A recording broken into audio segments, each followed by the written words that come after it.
Vamos embora que a gente está agora pronto para começar. Hoje tem bastante assunto e eu vou parar de enrolar para a gente ir direto ao ponto. O seguinte, vamos entender de cabo a rabo o que a gente precisa ter como conhecimento para a gente tomar algumas decisões e saber se vale a pena tomar, não vale a pena tomar, imunização, quais são os tipos de vacina, quais são os perigos, quais são os riscos e qual é a tecnologia envolvida, quais são as belezas e as tristezas envolvidas nessa questão toda da vacinação.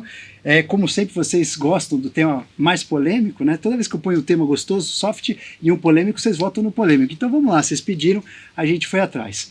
Aí, para a gente começar a entender a questão da vacinação e o Covid, a gente precisa entender o que a vacina faz, o que é uma vacina, né?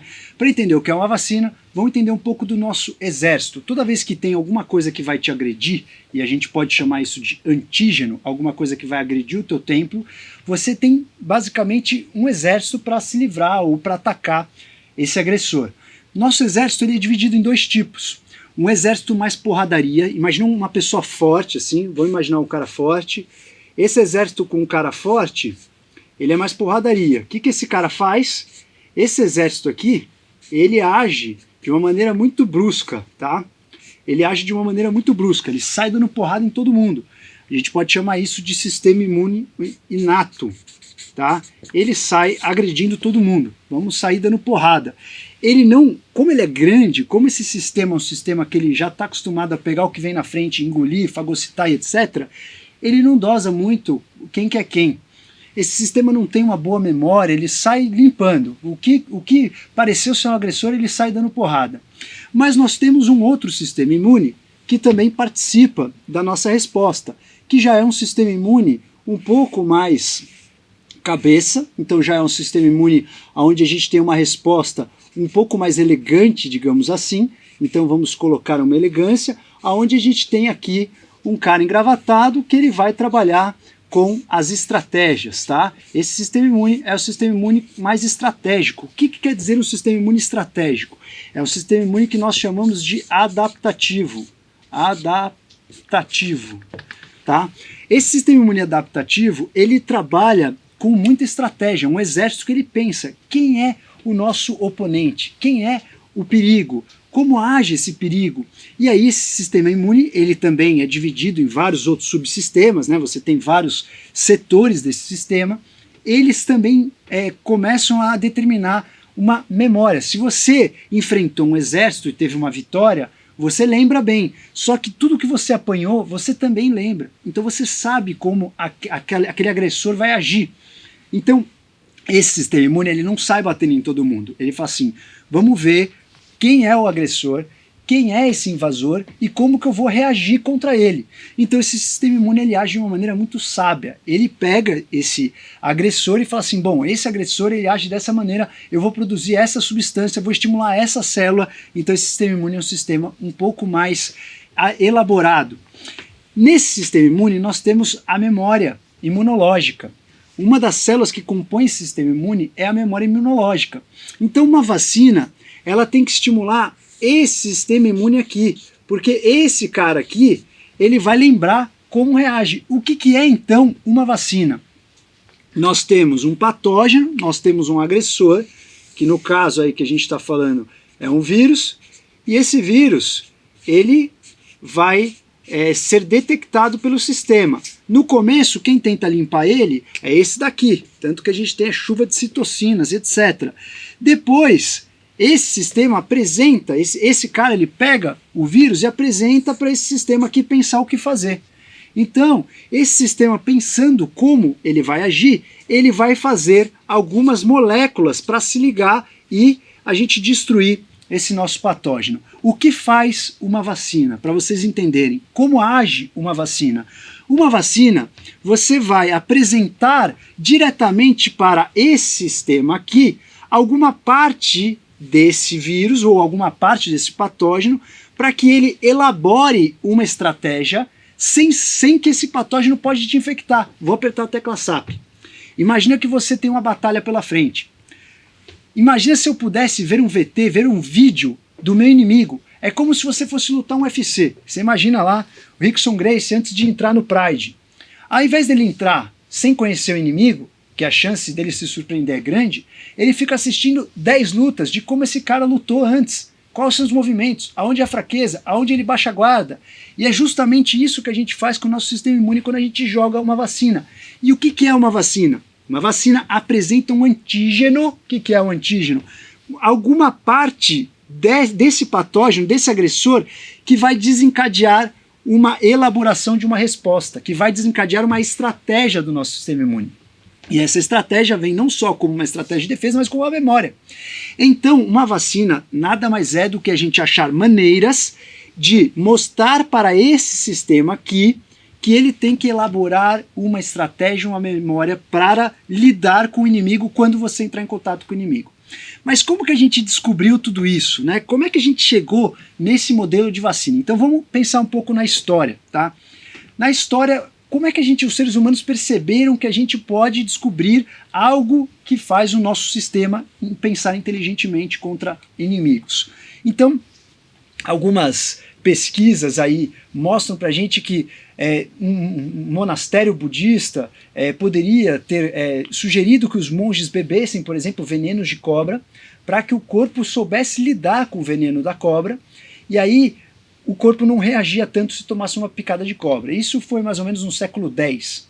Depois de muitos anos, aí a gente já estava mais ou menos no século XVIII, no final do século XVIII, um cara começou a tentar achar soluções para uma doença que era muito agressiva, muito grave, que era a varíola. Inclusive a varíola foi uma das doenças que determinou a conquista dos europeus para o Novo Mundo, para as Américas.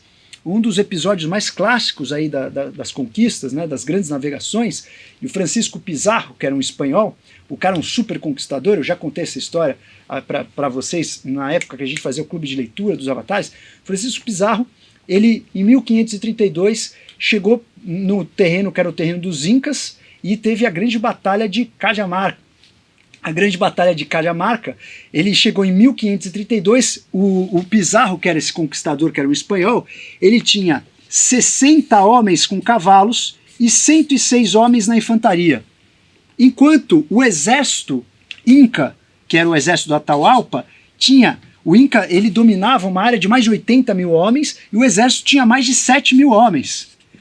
E aí, a grande teoria de que como que o Pizarro, né, conseguiu vencer essa guerra, e o Jared Diamond, um autor, fala muito bem isso no livro, que ele descreve essa batalha, que os europeus, ou o Francisco Pizarro conseguiu vencer essa guerra justamente porque ele tinha o aço, né, ele tinha armas, ele tinha cavalo, e ele tinha uma coisa muito importante que eram os germes. Acredita-se que antes do Francisco Pizarro entrar em 1532 para essa batalha, onde nessa batalha de 100 e poucos homens versus 7 mil homens, um resultado foi o seguinte: aqui morreram 5 espanhóis e aqui morreram 2.000 nativos americanos. Como que isso aconteceu?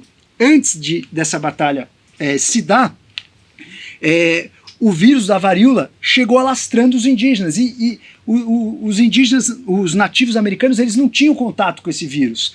Os espanhóis, por sua vez, eles tinham muito contato com esse vírus, porque eles já criavam vaca, eles tinham contato com uma espécie de um vírus muito parecido, que era a varíola da vaca, e eles tinham uma certa imunização. Então, quando eles chegaram trazendo um vírus novo, que um desses vírus era a varíola, e aí eles dizimaram boa parte do exército, então já pegou um exército enfraquecido. E o Atahualpa, que era o líder Inca, aí perdeu essa batalha.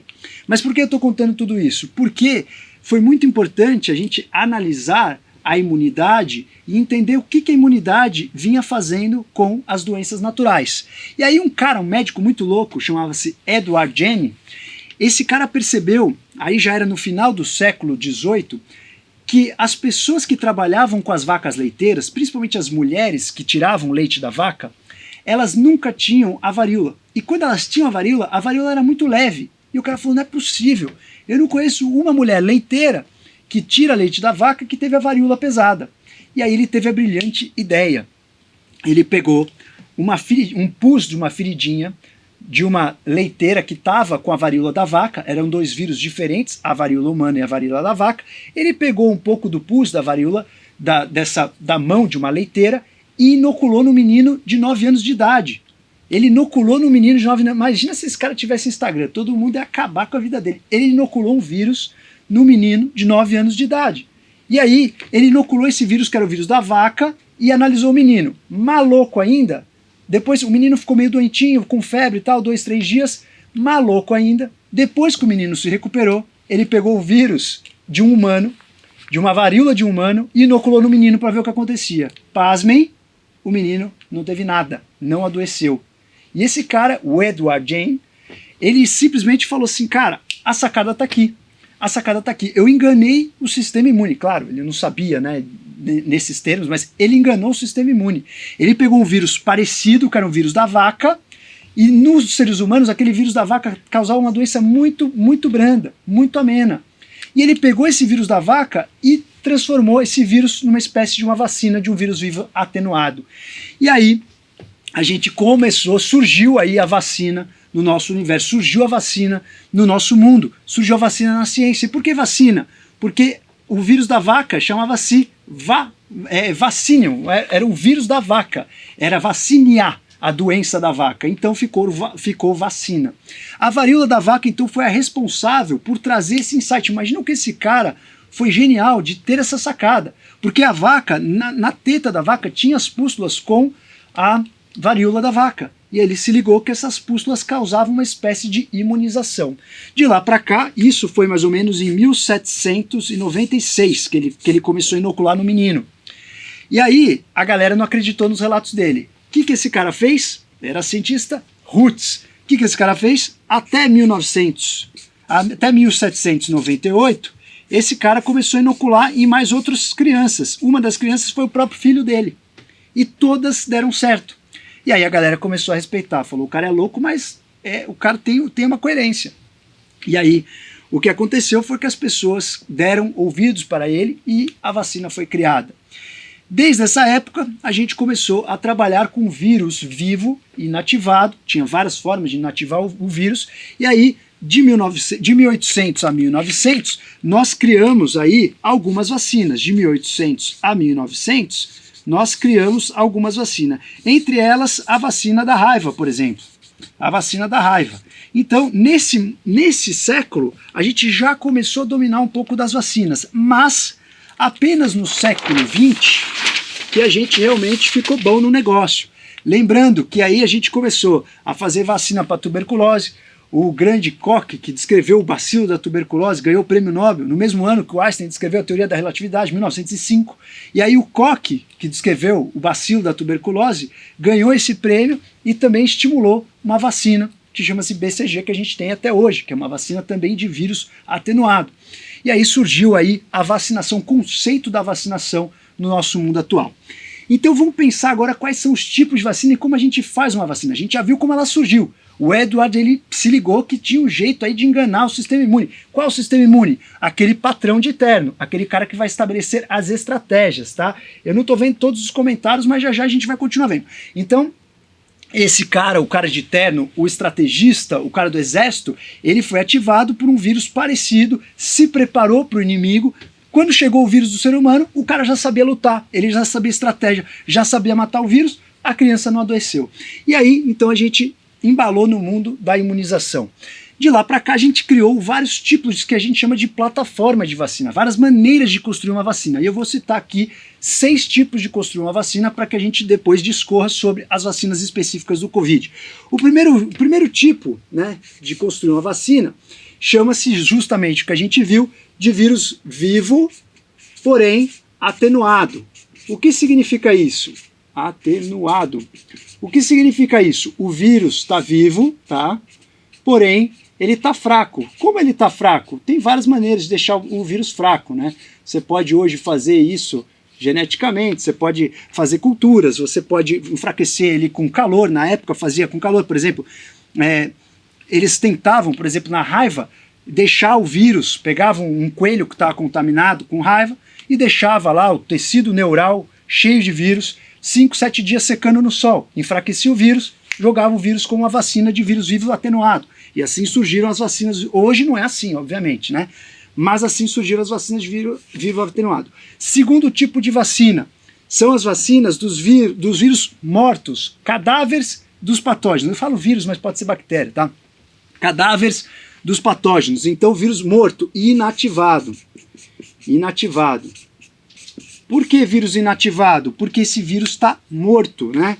Ele está morto. Então, vamos lembrar que esse vírus ele não está funcionante, né? Ele está morto. Ele não está dormindo, não. Quem está dormindo é o vírus atenuado.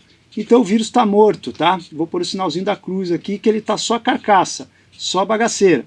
E a gente já vai falar quais são os exemplos aqui desses vírus.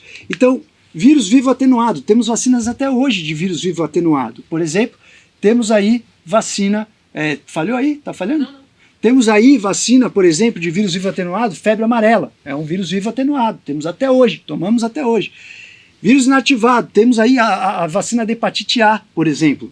E aí, o terceiro tipo de vacina é o seguinte: o sistema imune, o patrão de terno, para quem chegou agora, nós temos dois tipos de resposta imune: o fortão, que sai dando porrada em todo mundo, e o exército patrão de terno, que é o estrategista. Esse estrategista, ele sabe ter uma memória para atacar precisamente o inimigo, ele sabe analisar o inimigo e vai precisamente no ataque. É esse que a gente quer estimular.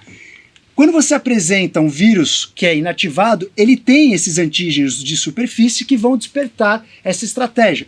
Um vírus morto inativado, ele também tem isso, mas você não precisa do vírus inteiro para ativar o estrategista. E a gente foi descobrindo com o passar dos anos que se você apresentar uma parte daquele vírus para o estrategista, ele já consegue fazer estratégia. Então, vamos voltar para o filme do Rickson Gracie.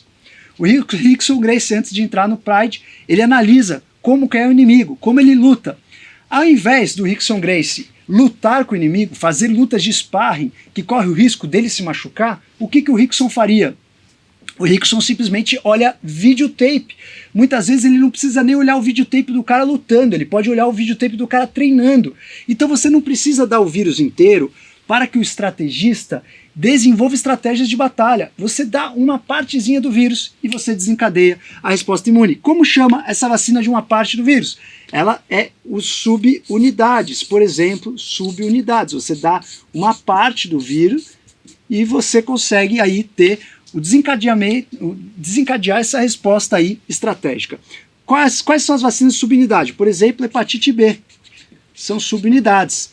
Essas vacinas, elas requerem uma imunização com mais doses, porque você deu uma partezinha do vírus, aí ativa um pouco o sistema imune, dá de novo, ativa mais um pouco, dá de novo. Ah, agora sim eu fiz uma estratégia bem feita.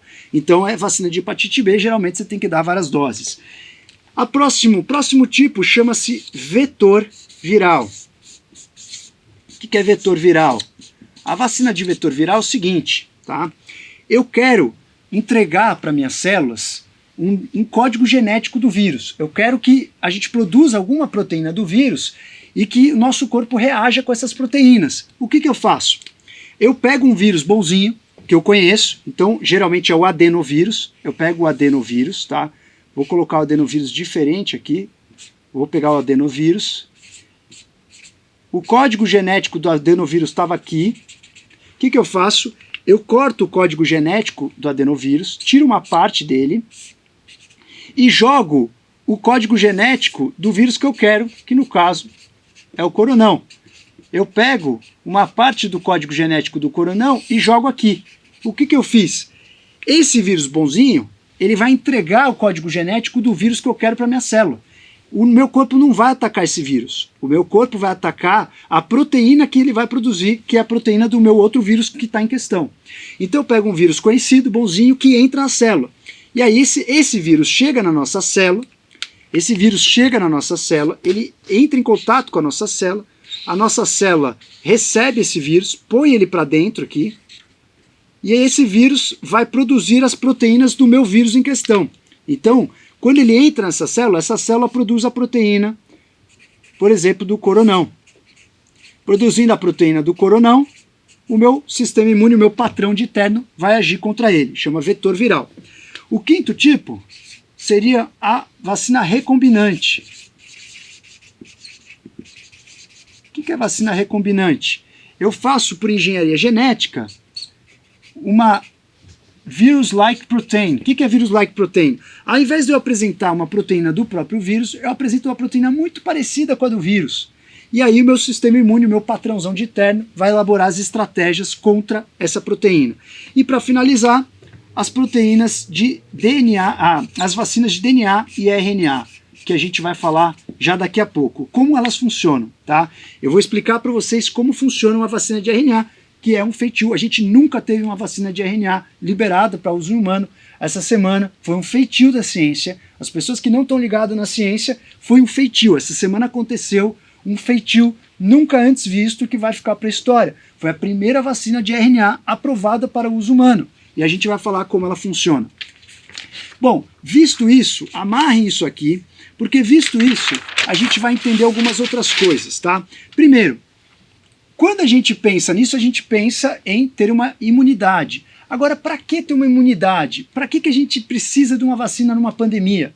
Porque a gente quer fazer o que a gente chama de imunidade de rebanho. O que é uma imunidade de rebanho? A imunidade de rebanho é quando você tem um X número de pessoas que estão imunes, que são capazes de parar o contágio, de parar a transmissão. Então, para cada doença, tem um X número específico que para essa transmissão, que para o contágio em pandemia, que você breca o alastrar do patógeno. Então, a imunidade do rebanho é atingida quando você quebrou essa corrente. Quando você quebra essa corrente, existe um cálculo para isso. Qual que é o cálculo? A imunidade do rebanho, que a gente pode chamar de Q, ela é igual a 1 menos 1 sobre R0 vezes 100. Calma que eu vou explicar. Não sai da live. Calma que eu vou explicar. Seguinte, imunidade de rebanho. O R0, o que é o R0? Chamando Arnaud. O R0 é o seguinte, quantas pessoas eu vou infectar se eu pegar Covid? Chama-se R0. O R0 do Covid, ele é igual a 2,5 mais ou menos. Então, se uma pessoa pega o Covid, ela vai passar para 2,5 pessoas.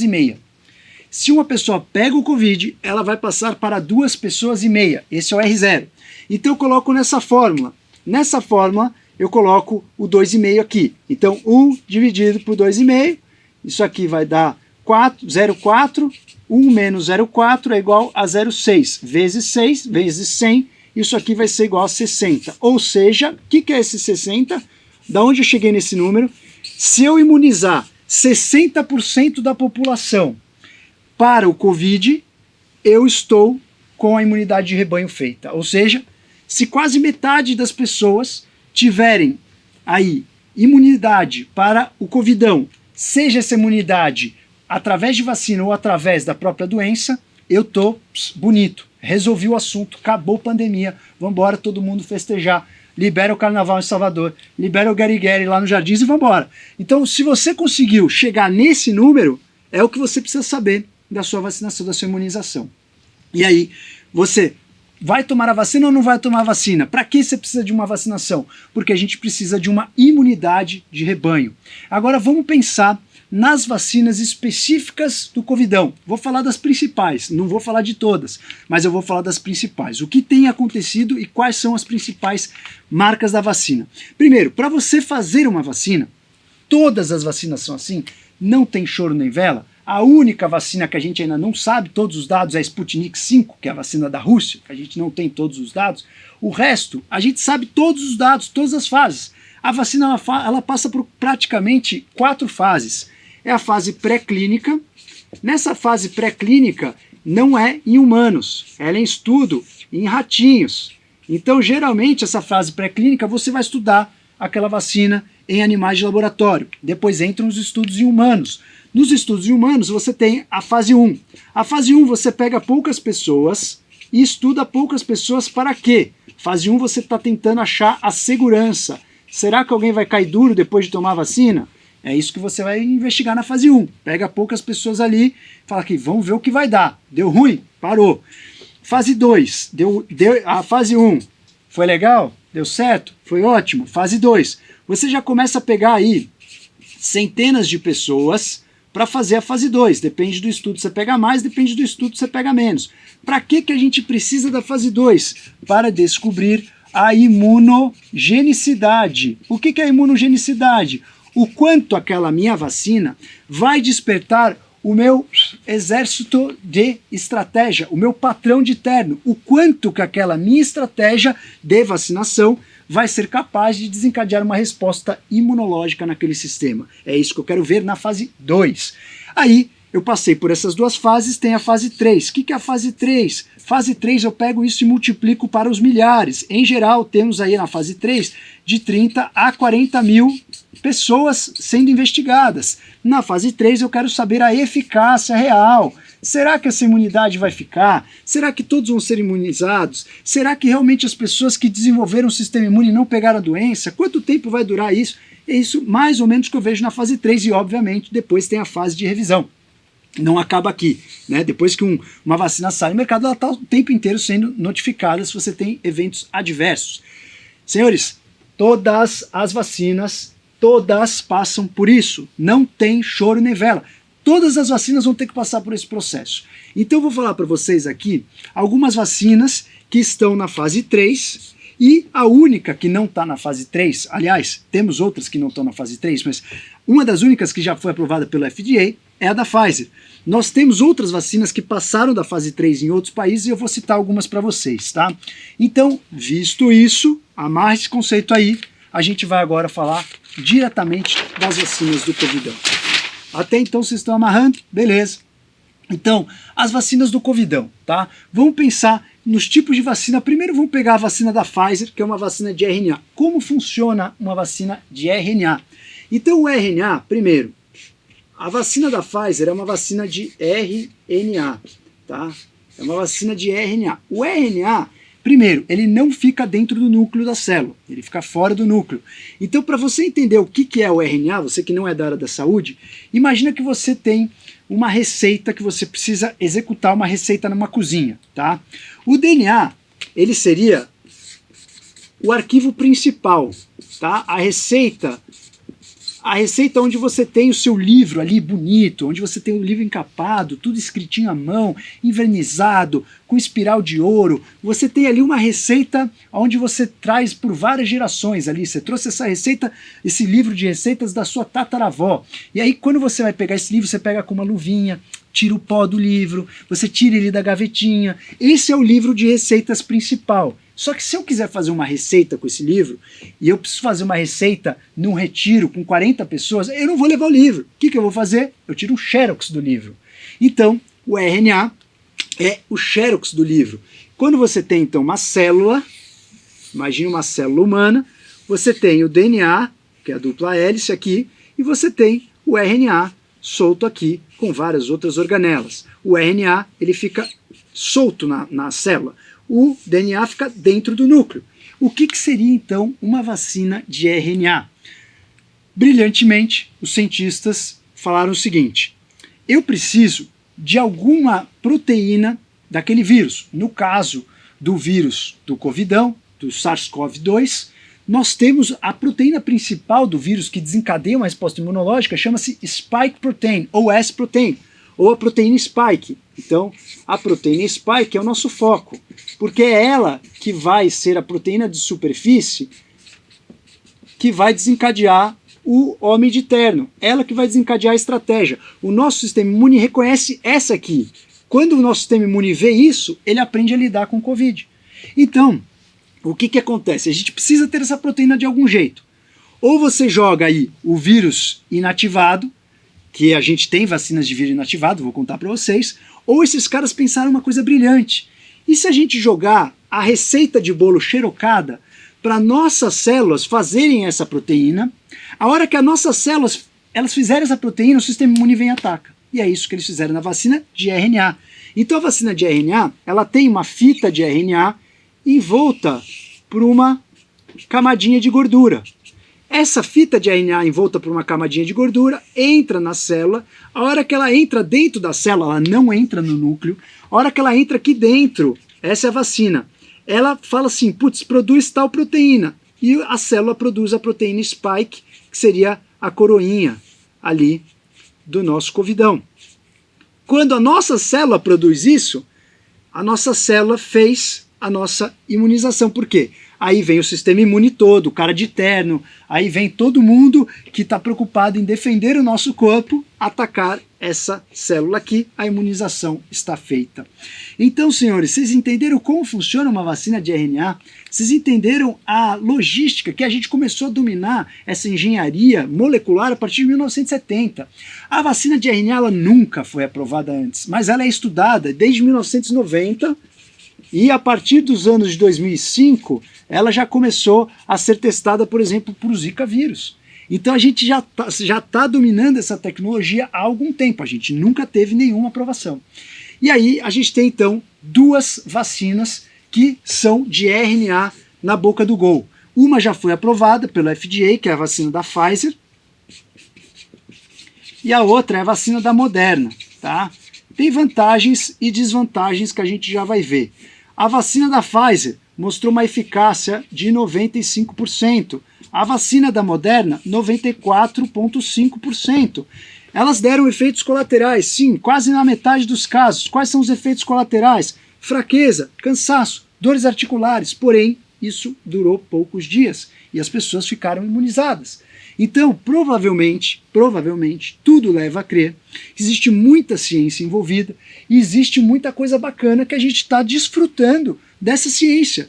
Então isso é muito interessante, isso é o feitio da ciência, isso é a gente acompanhar a evolução com sapiência, né, dos sapiens, no tete a tete, perto a perto. Daqui a pouco, daqui a 80 anos a gente vai ler isso e vai falar, Karen, no ano de 2020 o fulano de tal conseguiu criar a primeira vacina de RNA. Então provavelmente a gente vai ter esses arquivos. Então essa vacina, ela é capaz de mudar o teu código genético? Não, jamais. Não tem como ela mudar o teu código genético. Ela não entra dentro do núcleo, ela não entra. Ela não consegue entrar dentro do núcleo, então ela não vai mudar o teu código genético. Então essas são as duas vacinas de RNA que estão na boca do gol. Lembrando, a da Pfizer já foi aprovada, a da Moderna provavelmente até dia 18 de dezembro vai ser julgada pelo FDA para ser aprovada também em âmbito emergencial. Lembrando que os estudos não acabaram, né? O jogo não está ganho. A vacina da Pfizer, na fase 3, ela foi vista em mais de 40 mil voluntários. Então, já é um estudo bem amplo e bem intenso. Depois a gente vai falar das diferenças dela, mas basicamente uma vantagem que tem na Moderna é que ela pode ser armazenada a menos 20 graus. A vacina da Pfizer ela precisa ser armazenada a menos 70 graus, e eu já vou explicar para vocês o porquê. A vacina da Pfizer precisa ser armazenada em uma temperatura ártica, menos 70 graus Celsius. Vocês têm noção o que é isso? Essa vacina ela precisa ser transportada com gelo seco. Ela não pode ficar no freezer normal, precisa ficar no freezer especial. Isso é uma logística do cão para você conseguir transportar, fazer e aplicar em lugares remotos. Então a vacina da Moderna veio com o mesmo approach da vacina da Pfizer, porém ela pode ser armazenada a menos 20 graus. Mas o doctor, as vacinas são iguais? Sim. Elas agem da mesma maneira? Sim. Por que uma precisa ser armazenada a menos 70 e outra a menos 20? Então a gente precisa tentar entender o que está acontecendo aqui. Existem várias teorias do porquê que a Pfizer precisa ser armazenada a menos 70 graus, mas uma das teorias, vocês lembram que primeiro, essas vacinas de RNA, o RNA é uma molécula altamente instável. O DNA é uma dupla hélice, o RNA ele é uma fita única, então ele enrola fácil, ele perde o formato fácil, isso já leva a gente a ter que armazenar essas vacinas numa temperatura muito baixa. O RNA, ele tem uma base nitrogenada diferente do DNA. Se vocês lembrarem, tirar a poeira do livro de biologia aí, a galera que está prestando vestibular sabe isso bem melhor que eu, o DNA, ele é o ácido desoxirribonucleico, ele tem um oxigênio a menos e ele vai oxidar menos, ele é mais estável. O RNA, ele é uma pentose, então ele é uma ribose, né? Aqui é uma pentose, ele é um açúcar de 5 carbonos, mais bases nitrogenadas. Quais são as bases nitrogenadas do RNA? O DNA tem A, T, C com G, adenina, tiamina, citosina, guanina. O RNA, ele não tem todas essas bases nitrogenadas. A gente vem ter que trocar o A por U, né? Uracila. Me corrijam se eu estiver errado. Isso aí é tirando a poeira dos livros mesmo. Nossa senhora. Então assim, a uracila, ela é uma base nitrogenada que ela é um pouco mais imunogênica, ela fica como se fosse uma fitinha para fora. Então, os dois laboratórios, tanto a Moderna quanto a Pfizer, tem que trocar a uracila por outra coisa. Em geral, depende do que o laboratório decide trocar essa uracila, você precisa armazenar mais frio ou menos friamente. Então, provavelmente a vacina da Pfizer tem alguma coisa diferente da Moderna, pode ser nesse quesito que ela precisa estar mais fria. E isso a empresa não entrega porque eles têm aí uma certa autoria. E a última coisa que pode diferenciar essa temperatura é o invólucro de gordura. Lembra que a vacina é uma fita de RNA, um invólucro de gordura que é nanotecnologia, uma nanopartícula de gordura.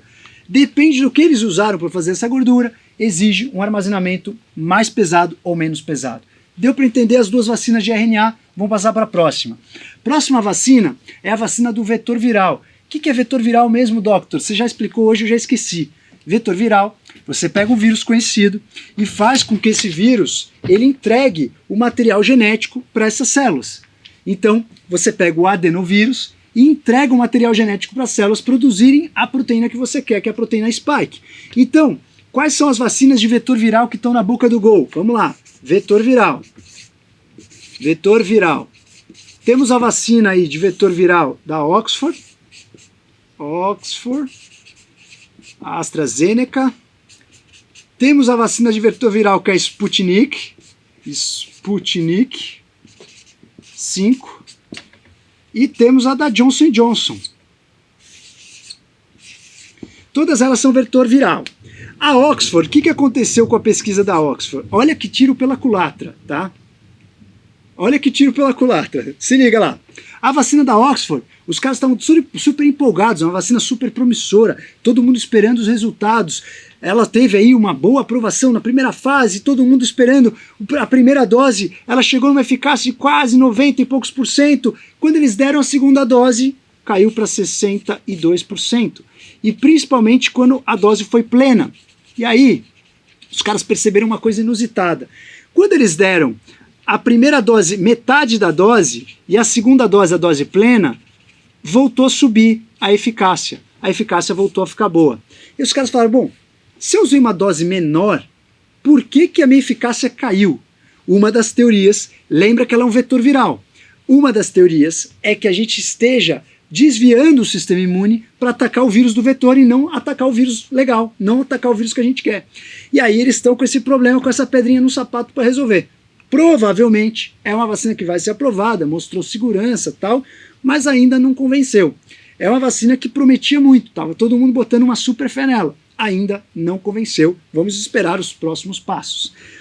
A Sputnik 5 eu não tenho nem o que dizer, né? Ela foi até a fase 2, depois ninguém entendeu mais nada.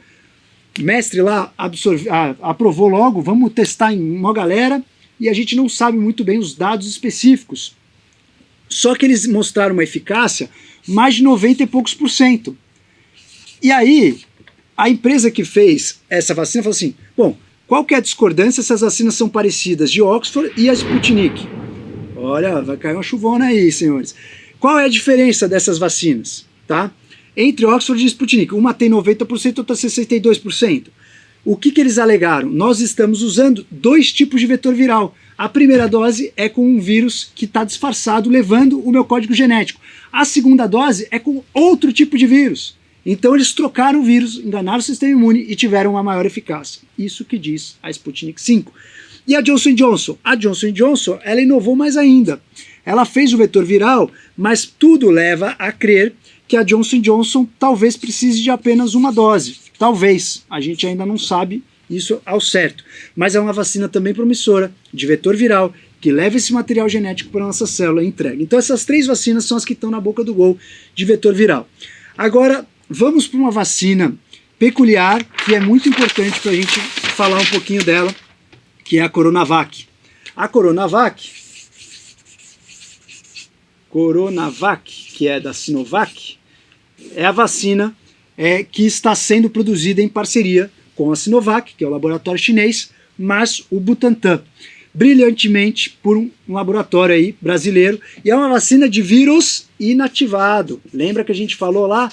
Então, é uma tecnologia conhecidíssima. A gente já sabe fazer essa tecnologia há anos-luz. Então, é uma vacina de vírus inativado. O vírus está morto. Qual foi a eficácia da Coronavac até então? Nós estamos aonde com a Coronavac? Nós estamos na fase 3, já passamos por 2 fases, tá? A fase 1 da Coronavac identificou aí 144 voluntários, a fase 2, 600 voluntários, e nas doses de 3 microgramas, 6 microgramas e placebo. Vamos comparar esses grupos. O que aconteceu com a eficácia? Primeira e segunda dose, após 28 dias, com 3 microgramas, 97% de soroconversão. 6 microgramas, 100% de soroconversão. E, obviamente, efeito placebo teve pouca conversão, né? E efeitos colaterais? Tivemos aí quase 40%, 35% de efeitos colaterais. Quais são os efeitos colaterais? Os efeitos colaterais mais comuns da Coronavac foram dor no local da aplicação, aquela fadiga e etc. Então, foram eventos mais limitados. Uma pessoa teve urticária, que acabou depois de 3 dias. Agora, tem algumas perguntas em relação a ela, né? Primeiro, elas já foram liberadas na China? Já foram liberadas em âmbito emergencial. Quem tomou a Coronavac na China? A galera da empresa da Sinovac e os familiares. Então, tem essa. Quem mais está testando a Coronavac? Turquia, Indonésia e Chile. Então, assim como o Brasil está na fase 3, nos outros países também está na fase 3. Tudo leva a crer que está indo legal, né? Inclusive um grande amigo, o Tiagão Refosco, mandou para mim hoje um estudo aí mostrando que 47 pessoas em Uganda que tomaram a Coronavac adoeceram. Mas tem um fator. Todas as pessoas que adoeceram, mesmo tomando a vacina, isso vale não só para a Coronavac, para outras vacinas, essas pessoas tiveram um quadro clínico mais leve, não tiveram um quadro severo, exceto uma pessoa que tomou a vacina da Oxford, que foi um brasileiro de 28 anos, ele tomou a vacina da Oxford e morreu. É um médico brasileiro que tomou a vacina da Oxford, não morreu pela vacina, né? Ele morreu porque ele pegou Covid, mas ele lidava com muito paciente Covid. Então, a gente ainda não sabe exatamente a eficácia de todas essas vacinas, mas tudo leva a crer que a Coronavac tem uma boa eficácia. Ela tem uma conversão de 97% a 100%. Hoje também eu falei com a Gil, que é uma médica que está participando da fase 3 do estudo. Ela foi participar no Emílio Ribas, falou que está super organizado, que os caras estão fazendo tudo com muito cuidado, muito carinho, com acompanhamento follow-up de 1 ano, e tudo leva a crer que a vacina realmente funciona. Ela soroconverteu e agora a gente tem um exame para saber se a pessoa está muito ou pouco imunizada, né? A partir de 30 e poucos pontos por cento, a pessoa está bem imunizada, bem garantida, e ela está com 56 pontos aí no exame dela. Então, a gente acredita que sim, a Coronavac é uma opção. Entre a Coronavac e a Pfizer, tá? Vamos agora fazer um tirateima aqui. Corona versus Pfizer, ou versus RNA, vamos colocar RNA. Quais são os prós e contras disso aqui, tá? Que é uma discussão que virou até em cunho político. Quais são os prós e contras? Primeiro, Coronavac é uma vacina de vírus inativado. Toda vacina de vírus inativado, você tem que ter o vírus ali no laboratório, né? Você tem que inativar o vírus. Você pode inativar com calor, com formaldeído, então tem também formaldeído na vacina.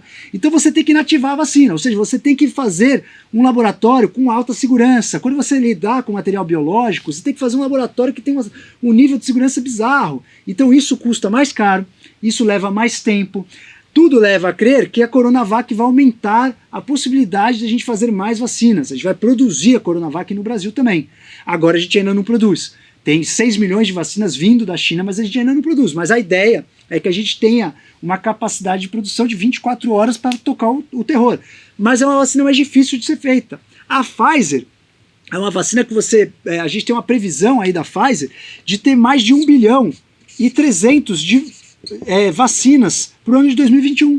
Então é uma vacina que é mais fácil de ser feita. Uma vez dominada a tecnologia, acabou. Põe para copiar e colar. Você não precisa ficar manipulando material biológico. Você coloca para fazer a vacina está feita. Então a vacina é mais simples de ser produzida, ela é mais barata. A única questão da Pfizer é o armazenamento e o transporte. Ela dura 15 dias, você não pode deixar ela fora do gelo, você tem que armazenar com gelo seco. A vacina da Coronavac, a vacina da Sinovac, não. Ela já é uma vacina mais fácil, você pode deixar em refrigerador, enfim. Assim como a Moderna também. Então, entre as duas parecem ter uma boa eficácia, a gente está falando aí de 97%, 95%.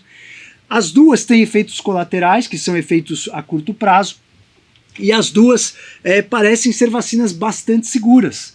A grande questão entre uma e outra é o quanto do sistema imunológico a gente vai conseguir garantir, e tem muitas dúvidas que a gente precisa responder daqui para frente. Então, esse é o grande en passant de todas as vacinas do corona, só para vocês entenderem o que está acontecendo neste momento, e vamos para as considerações finais para que a gente saia daqui pelo menos sabendo alguma coisinha a mais de vacina. Lembrando, eu não sou, né, já comentaram no meu Insta aí, óbvio, né, eu não sou infectologista, não sou imunologista, eu não sou, sei lá mais o que trabalha com a vacina, não sou bioquímico, não sou nada, mas eu sou um estudioso e prefiro me informar antes de tomar qualquer decisão para o meu templo. O que eu puder ajudar vocês no caminho desse estudo, eu não estou aqui prescrevendo uma vacina ou outra, mas eu estou querendo colocar informações para que vocês tomem as melhores decisões. Pfizer já foi testada em idosos. A dona Margarete, 91 anos, ganhou de aniversário esse ano a primeira vacina da Pfizer em Londres. Ela ganhou a primeira vacina da Pfizer em Londres com presente de aniversário de 91 anos. 91 anos tomando a vacina de RNA. Isso mostra um padrão de segurança. A Coronavac ainda não foi testada. O máximo que chegou de idade da Coronavac foi 59 anos, que é o estudo da fase 2. A fase 3 ainda não foi liberada. Eles prometeram liberar em breve. Até o final dessa semana ou da outra semana, a gente já vai ter aí pelo menos um adiantamento da fase 3. A ideia é que a Coronavac esteja liberada no Brasil até janeiro, né? O governador de São Paulo falou que vai liberar e vai obrigar as pessoas a tomarem a Coronavac até o final de janeiro. Não concordo com a obrigatoriedade. Acho fantástica a iniciativa de produzir uma vacina no Brasil. Acho fantástica a iniciativa do Butantan de fazer a fase 3 aqui. Acho muito interessante a gente ter a capacidade de produzir uma vacina. Agora, você obrigar as pessoas a tomarem uma vacina, eu já sou completamente contra. Acho que as pessoas têm que ter livre-arbítrio para escolher se tomam ou não tomam a vacina. Você tem que escolher. Mas vamos pensar o porquê tomar uma vacina. Pense em uma coisa. Hoje, a taxa de mortalidade do Covidão, ela estaria entre 2% e 3%. E como a gente calcula isso, doctor? Número de casos... Aliás, desculpe, número de mortes, né? Número de mortes, vou colocar uma cruz aqui, sobre número de casos vezes 100, tá? Beleza, beleza. É assim que a gente vai calcular a taxa. A gente está com uma taxa de 2% a 3%, em alguns lugares está um pouco maior. Essa taxa de 2% a 3%, a gente pega a população geral. Agora, se a gente pega por idade, passou dos 60, 65, 75, isso aqui vai aumentando. E aí pensem assim, vamos pegar... Se todo mundo aí do meu Instagram, hoje estamos com 145 mil K, se todo mundo tivesse Covid, se todo mundo que me segue tivesse coronavírus, a gente teria um negativo de 3.600 pessoas. 3.625 pessoas estariam negativadas no meu Instagram porque elas teriam passado por uma melhor pelo Covidão. Essa é a taxa de mortalidade que nós temos hoje. Parece pouco, mas quando você passa por uma população, é bastante gente. Então, a decisão em tomar ou não tomar vacina, cabe a você pensar, não em você, porque se você tiver, você é uma pessoa saudável, jovem, mas cabe você pensar, talvez no próximo. A gente precisa, lembrando, 60% das pessoas imunizadas para ter imunidade de rebanho. Se você não colaborar para estar dentro desses 60%, você vai estar prejudicando as pessoas que estão no grupo de risco. E as pessoas que você ama podem estar no meio desses números aqui que vai partir para uma melhor.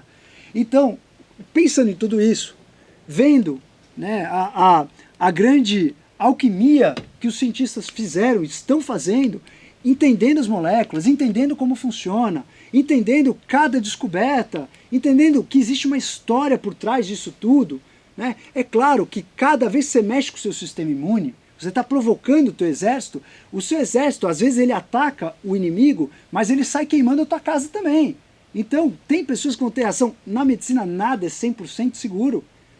Mas, se você pensar em termos custo-benefício, risco-benefício, hoje nós conhecemos muito do processo. O sistema imune ainda é uma incógnita, ainda é um mistério, mas as vacinas já avançaram muito. A tecnologia, engenharia genética avançou muito. Você ter uma vacina de RNA é o feitio da ciência sem precedentes. É o feitio da ciência que a gente consegue, inclusive, depois ampliar isso para outras terapias.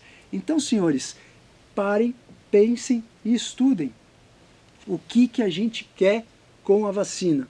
Eu quero me proteger ou eu quero ajudar o nosso país, a nossa nação, a nossa civilização sair da pandemia. É isso que a gente tem que pôr a cabeça no lugar e pensar. Ah, mas e o movimento antivacina, Doc? Não tem um monte de coisa na vacina que vai prejudicar, vai hackear meu código genético? O movimento antivacina, ele existe há muitos anos.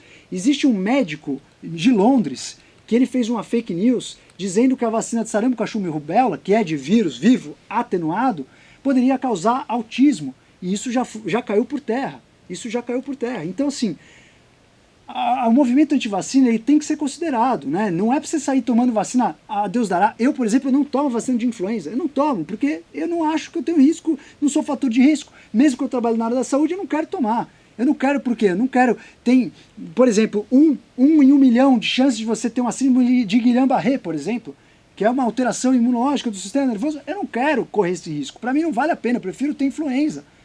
Mas quando a gente está falando de uma pandemia, você tem que considerar, mais uma vez, a tigela de custo-benefício, risco-benefício. Então eu não acho que tem que sair tomando todas as vacinas igual louco, porque a vacina é científica, etc. Não acho. Mas você tem que pesar. O que está em questão? Qual é o jogo que está em questão? Eu vou proteger o próximo? Eu vou proteger a minha avó? Vou proteger a avó do outro? Então talvez valha a pena, né? Talvez valha a pena. Porque, e a gente está falando aqui de mortes, né? Agora se você pensar, quanto tempo a tua avó vai ficar dentro de casa e quantos anos ela tem de vida para ela ficar dentro de casa esperando a pandemia acabar? Se a sua avó tiver mais 10 anos de vida, ela ficou metade aí, 1/10 da vida dela presa em casa. Se ela tem 5 anos de vida, se ela tiver 2 anos de vida, você fez a sua avó perder 50% da vida que ela tem. Então, a ideia não é só mortalidade. Aqui a gente está jogando só morte no jogo. Mas e o tempo que as pessoas vão ter que ficar em casa e perder a vida e deixar de ter experiência? E as crianças estão deixando de ir para a escola. Então, senhores, coloca a cabeça no lugar e pensem em todos os vieses. Você, plant-based, cuida aí da sua vida, gosta do gado, gosta da vaquinha, pensa também nas outras pessoas, nos outros seres humanos. Eu acho que a gente tem que abrir a cabeça para a ciência também. Se cuidar é maravilhoso, a natureza é divina, mas a ciência está aí para nos ajudar e fazer a gente passar para um outro patamar de entendimento da nossa natureza. Senhoras e senhores, por hoje é só. Eu nem esclareci as dúvidas aqui, né? Vacina para quem tem autoimune. Nós não sabemos como a vacina vai se comportar nos grupos de risco. Eu, por exemplo, tenho eosinofilia no meu sangue. E eosinofilia é uma das coisas, por exemplo, que já foi testado em algumas vacinas que podem aumentar os eosinófilos até no pulmão. Então eu vou pesquisar qual é a vacina que menos estimula meus eosinófilos. Você que tem doença autoimune, segura a onda, espera um pouquinho, deixa sair a terceira fase de todos os estudos, estuda o que está cada um dizendo, qual é a vacina que é mais segura, que engana mais o sistema imune, porque antes a gente colocava um vírus morto ali dentro ou um vírus bonzinho. Agora a gente está colocando uma fração muito específica e o teu corpo produz essa fração. Então cada vez mais a gente está aprendendo de uma forma específica como lidar com o nosso sistema imune, como provocar ele, assopra mais, né? Você bate, mas assopra, provoca ele, mas de uma maneira bonita, coloca um cavalo de Troia, o vírus entra dentro do cavalo de Troia e lá no seu corpo ele sai dentro do cavalo e você faz uma reação contra ele. Então a gente agora está hackeando esse sistema. E se você tem autoimune, controla autoimune, baixa a inflamação, cuida do teu microbioma, faz o jejumzão, deixa a sua inflamação lá embaixo. Se você for tomar vacina, se prepara para a vacina. Isso não é comprovado, estou falando o que eu penso, tá? O que eu penso. Preparo para a vacina? Sim, tem que preparar para tomar vacina. Esteja pouco inflamado. Então você que tem doença autoimune, o que você pode fazer é estudar e deixar o seu corpo pouco inflamado. Você que ficou aqui até agora com a gente no YouTube, seja muito bem-vindo. Se você sentir que vai ajudar alguém com essa live, compartilhe a nossa live e não deixe de se inscrever no nosso canal do YouTube, que toda semana vai ter conteúdo bacana para você. A gente fala muito de vários conhecimentos para que você viva uma vida melhor amanhã do que você é hoje. Até mais, obrigado pela presença.